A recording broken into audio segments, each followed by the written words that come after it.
Only the Sleep Number 360 smart bed keeps you cool, then senses and effortlessly adjusts for your best sleep. They did not disclose all of the costs up front. Tell other customers that they're risking their money by going down this very same path. What is us? The technicians, they go, man, I have no idea. I've never seen that in my life. Proven quality sleep is life-changing sleep. Visit sleepnumber.com to shop now.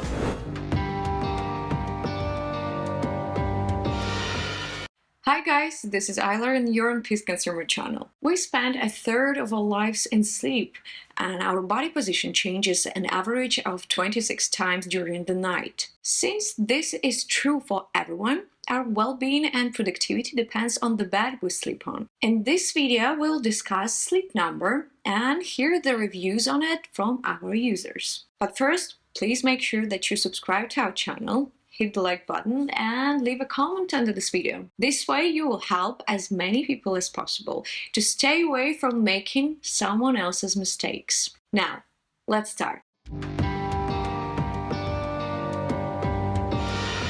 Sleep Number has been on the American market for over 35 years. They specialize in production of Sleep Number and comfortable beds as well as sleepwear. Unfortunately, according to the reviews on our website, it seems that the solid age and the fact that they are key players in the market have not been the basis for the Sleep Number's impeccable performance. Sleep Number has been immersed in litigation with Dyers. The bed manufacturer was accused of manipulation, torturous interference, fraudulent trading, and unjust enrichment. Dyers also accused Sleep Number of false, misleading, and defamatory product reviews and comments. Sleep Number representatives promised to fight the lawsuit. We hold ourselves to the highest ethical standards in all of our business practices and strongly dispute these baseless claims, which are very similar and in many cases identical to the allegations that were raised by the same parties in a lawsuit in 2016 and were promptly dismissed by the court. Not only do competitors have questions about Sleep Number, but so do users. Based on nearly 1,000 reviews on Peace Consumer website, the Sleep Number gets only 1.8 stars out of 5. Among the other things, the negative reviews concern the quality of the product. Just one day and decided to stop in the store. We're from Springfield, Missouri. So we went in the store and they did their whole presentation and all that stuff. And we ultimately obviously purchased one. It was the P5 model. We also purchased the adjustable base, head and foot thing, not massage or any of that, but signed the papers, went home, scheduled a delivery date. Everything was going well at that point. I was out of town when they delivered it, but they delivered it on time, showed up, set it up, everything. So Rachel sleeps on it that night. And, of course, I'm out of town, so I'm anxious to see what she thought. So I text her the next morning, how's it going? She was just kind of like, well, just kind of okay, Well, they had already told us that, we're going to have to adjust to it and all this type of thing, blah, blah, blah. So I just kind of blew it off. But so I finally come home and she'd been sleeping on a few days and she still wasn't liking it. I slept on. I thought it was horrible from day one. She did too, By the time morning got there, my side had bottomed out like sleeping in a trench. It was like in a hammock every day. And it was delivered on the 28th, and by November 1st, I was in there asking about it. And that's when they said you had to give it 2 weeks. So I live 2 miles from there. I laid down on theirs, and then I went home and tried to recreate that at home, and I couldn't do it. At 2 weeks, they said they changed and said you had to have the bed for 30 days before you could make any kind of an assumption about whether or not you liked it. And I was in there several times, at least once a week, trying to recreate how it felt in the store to the one that I had at home. So then at 30 days, I had him call customer service because the local store wouldn't do anything to help us. And all I got was wait 2 weeks. Then I had to wait until 30 days. Besides the quality of the products, our users complain about the non-transparent pricing policy. There wasn't any agreement signed. There was paperwork that came with the mattress, and when we completed the transaction, but we didn't sign any agreements, and the whole return process was never explained to us. No, that's not true. It was explained. It was explained like this: you can return it, no questions asked, get your money back. So I was like, all right, well, this seems pretty safe, and so we tried out the mattress. Delivery happened. Everything went fine until we decided to return it because it just wasn't what we ended up wanting. And then they wanted to charge us all kinds of extra money. And the return policy and the monies they want to charge were not explained to us at the beginning or at any point in the process. It was on the paperwork that they gave us, some kind of a,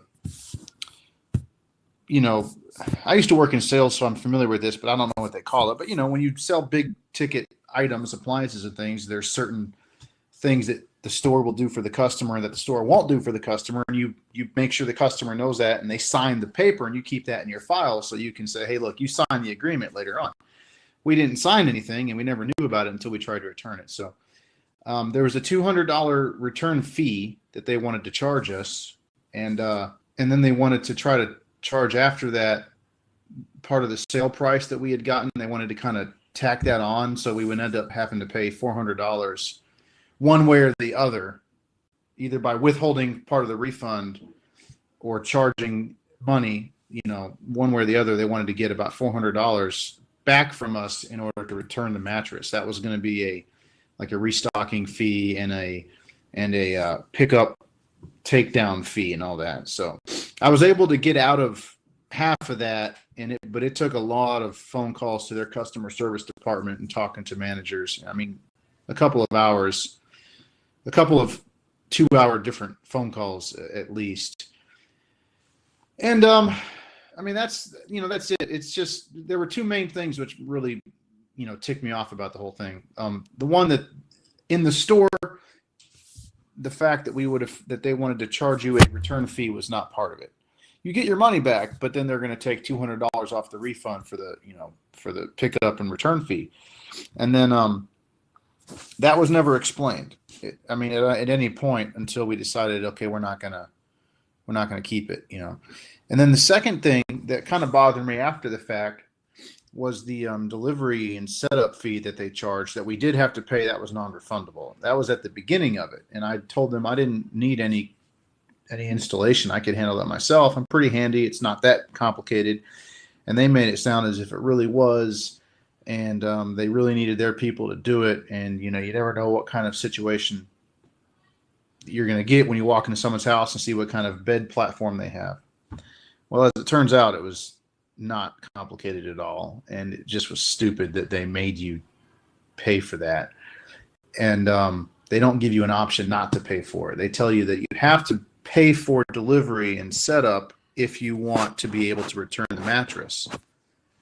So, but that's not included in the literature up front. So I just think those practices are a little silly. I don't like people playing games with marketing and all that kind of stuff. I just kind of like, if the mattress price is $1,000, but you're never going to allow the customer to not get it delivered, then just say it's $1,200 and it includes delivery and setup, because they wouldn't let you get out of that, so don't say it's $1,000. And then when they say, okay, we're going to buy this $1,000 mattress, okay, it'll be $1,000 plus delivery and setup, which is $200. Well, I don't want, I'll just set it up myself. Oh no, that's not an option. Well, then just include it up front. That kind of bothered me. But I let them talk me into it. I didn't make a big deal out of it. Now I would. But when it turns out, I wasn't home when they delivered it, and I wasn't home when they eventually came and picked it up. My wife told me that when they delivered it, they basically unwrapped, they took it out of the box or whatever, unwrapped it, laid it out on our bed, plugged it in. That's not that complicated. But quality and price issues become secondary when a bed may simply not arrive. Well, I placed the order. They set up a delivery time of 3 weeks, which was Tuesday of last week. So it was supposed to be delivered between at 9 a.m. and 1 p.m. 10 a.m. rolled around. I followed the link that Sleep Number provided me to get an update that was going to narrow it in that window. And they said that they should be there approximately 10:20 a.m. So that was about 10 o'clock when I got that notification. At 10:16, I get a phone call that says they're canceling. So I've now taken basically the most of the day off work at a financial loss. And to make matters worse, they can't give me any reason for the cancellation.